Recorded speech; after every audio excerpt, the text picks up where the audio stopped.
अब हम आगे बढ़ते हुए गोंडवाना साम्राज्य पर चर्चा करते हैं। 15वीं शताब्दी के प्रारंभ में मध्य प्रदेश के दक्षिण पूर्वी भाग में विंध्याचल और सतपुड़ा पहाड़ियों के मध्य गोंड राजाओं का एक समृद्ध राज्य हुआ करता था, जो कि गढ़कटंगा, गढ़ा या गढ़मंडला आदि नामों से प्रसिद्ध था। अब हम सबसे पहले एक क्रम में हम बात कर ले गोंडवाना वंश के शासकों की। तो गोंडवाना वंश के संस्थापक शासक रहे हैं यादव राय। उसके बाद संग्राम शाह शासक बने, 1480 से 1543 तक उन्होंने शासन किया। उसके बाद दलपत शाह शासक बने, जिन्होंने जो अल्पकाल के लिए 1543 से लेकर 1550 तक उन्होंने गोंडवाना राजवंश पर शासन किया। उसके बाद दलपत शाह के पुत्र वीर नारायण शाह शासक बने, जिन्होंने 1550 से 1564 तक रानी दुर्गावती के संरक्षण में किया शासन। इसके बाद गोंडवाना वंश में कुछ अन्य शासक भी रहे, जैसे कि नरेंद्र शाह, हरदय शाह, मदन शाह, शंकर शाह, रघुनाथ शाह। अब आगे जाके हम इनके बारे में डिटेल से पढ़ते हैं। वर्तमान मध्य प्रदेश के परिप्रेक्ष्य में बात करें तो गोंड राजाओं का साम्राज्य वर्तमान जबलपुर और मंडला के समीप हुआ करता था।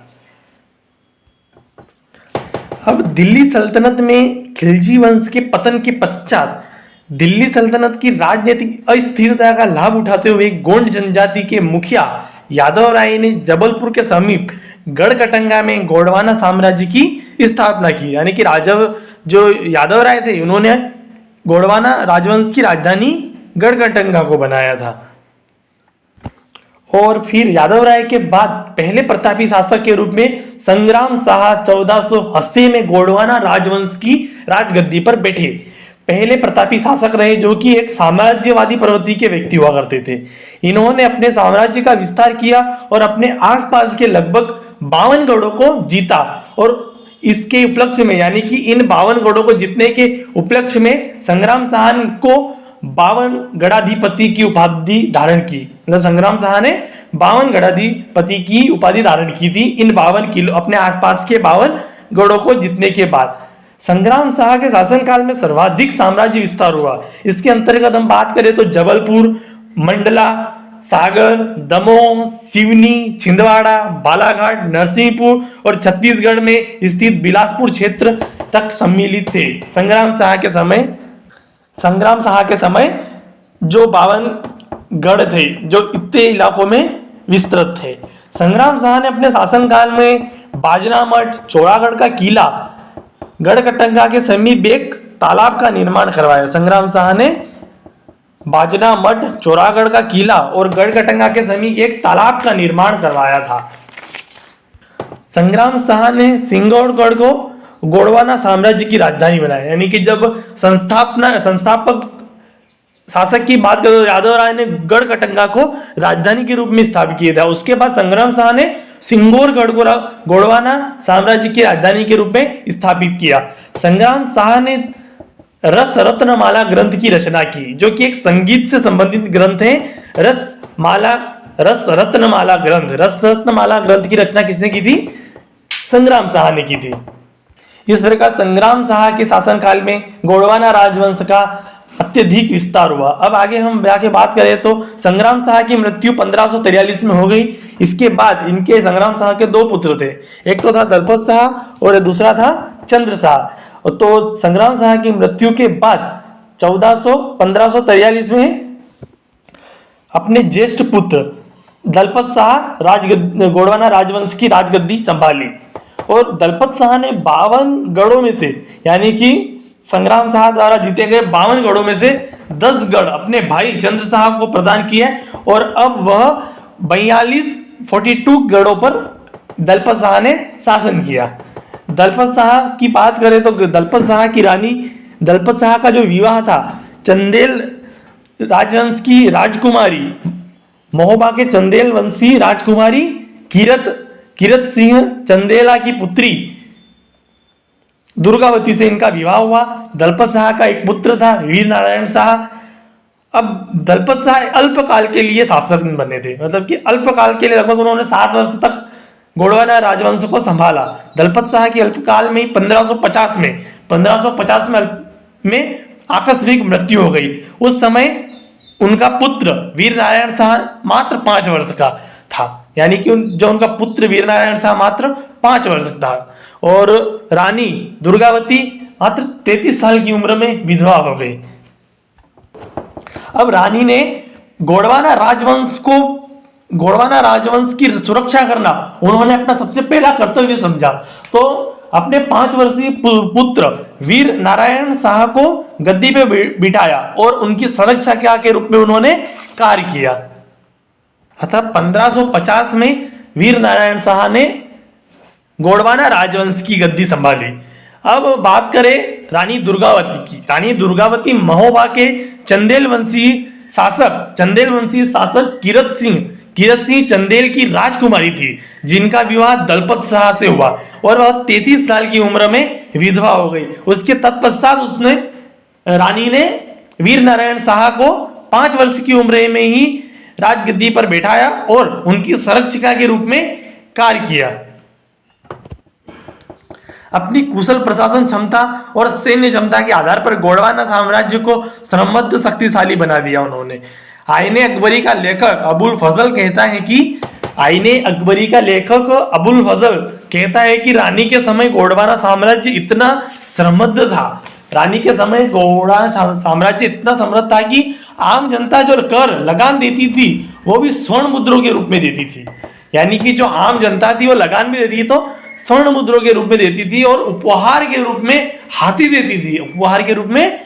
देती थी।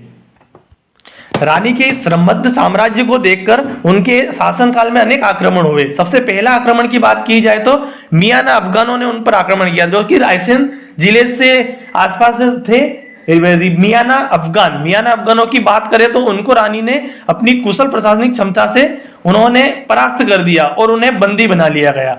उसके बाद आक्रमण, रानी के शासनकाल में आक्रमण की बात करें तो 1556 ईस्वी में मालवा के शासक सुजान खां के बेटे बाज बहादुर ने उन पर आक्रमण किया 1556 ईसा पूर्व में, जिसे रानी दुर्गावती ने अपनी कुशल सैन्य क्षमता से उन्होंने परास्त कर दिया और बाज बहादुर को भागने के लिए विवश कर दिया। अब इस समृद्धता की बात, रानी दुर्गावती के समृद्ध साम्राज्य की बात जब मुगल दरबार में पहुंची तो तत्कालीन मुगल शासक अकबर ने रानी को अपनी अधीनता स्वीकार करने के लिए एक फरमान जारी किया, जिसे रानी ने अस्वीकार कर दिया। अंततः 1564 ईसा पूर्व में 1564 ईस्वी में आसफ खान के नेतृत्व में, आसफ खान कौन थे? आसफ खान जो कि मणिकपुर के मुगल सूबेदार थे। आसफ खान मणिकपुर के मुगल सूबेदार थे। उनके नेतृत्व में विशाल मुगल सेना ने गोंडवाना राजवंश पर आक्रमण कर दिया और गोंडवाना सेना ने भी मुगल सेना का डटकर सामना किया और अंततः वीर नारायण शाह और रानी दुर्गावती दोनों वीर गति को प्राप्त हुए। और बाद में बात करें तो रानी दुर्गावती की समाधि जबलपुर के बरेला में स्थापित हुई। यानी कि अभी वर्तमान में जो बात करें तो रानी दुर्गावती की समाधि कहाँ है, तो रानी दुर्गावती की समाधि जबलपुर बरेला करके एक स्थान है जबलपुर में, वहीं है। अतः रानी दुर्गावती ने डटकर सामना किया, परंतु अंततः रानी दुर्गावती को पराजित होना पड़ा और स्वयं की रक्षा हेतु उन्होंने स्वयं ही छुरी से जान दे दी और अपनी मातृभूमि की रक्षा के लिए अपने प्राण न्यौछावर कर दिए। और इसे भारतीय इतिहास में अकबर की गोंडवाना विजय कहलाया था। यह जो विजय थी अकबर की गोंडवाना विजय कहलाई। इसके बाद गोंडवाना साम्राज्य मुगल सत्ता के अधीन आ गया। गोंडवाना साम्राज्य मुगल सत्ता के अधीन आ गया। हालांकि इनके और वंशजों ने भी शासन किया, जिसमें नरेंद्र शाह, हरदय शाह, मदन शाह जैसे शासक भी गोंडवाना राजवंश में उन्होंने शासन किया। गोंडवाना वंश के अंतिम वंशज माने जाते हैं शंकर शाह और उनके पुत्र रघुनाथ शाह। इन दोनों पिता पुत्र ने 1857 ईस्वी की क्रांति के समय अंग्रेजों के खिलाफ विद्रोह किया और ब्रिटिश हुकूमत ने उन्हें तोप से उड़वा दिया। तो एक 1857 की क्रांति के समय भी गोंडवाना राजवंश के महान शासक शंकर शाह और उनके पुत्र रघुनाथ शाह के बारे में भी चर्चा मिलती है। अब गोंडवाना राजवंश के प्रमुख निर्माण कार्य की बात करें तो मदन शाह के द्वारा निर्मित किया गया, जो कि जबलपुर में स्थित है। बघेल महल है वह नरेंद्र शाह ने बनवाया था, बघेल महल। इस प्रकार हमने गोंडवाना साम्राज्य के बारे में विस्तृत अध्ययन किया।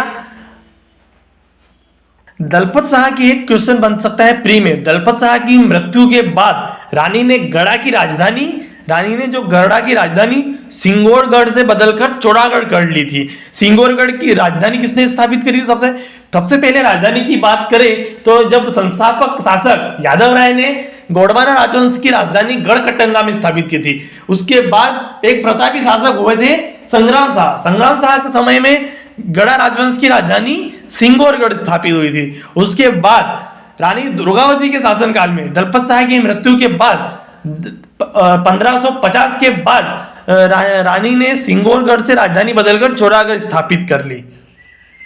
अब हम कुछ संभावित प्रश्नों पे बात कर ले जो मुख्य परीक्षा से संबंधित है, जो संभावित प्रश्न पूछे जा सकते हैं। तो पहला हो जाएगा संग्राम शाह, 3 नंबर में पूछ सकते हैं, तो आपसे बन ही जाएगा। एक पूछ सकते हैं दलपत शाह के बारे में, 3 नंबर में आ सकता है।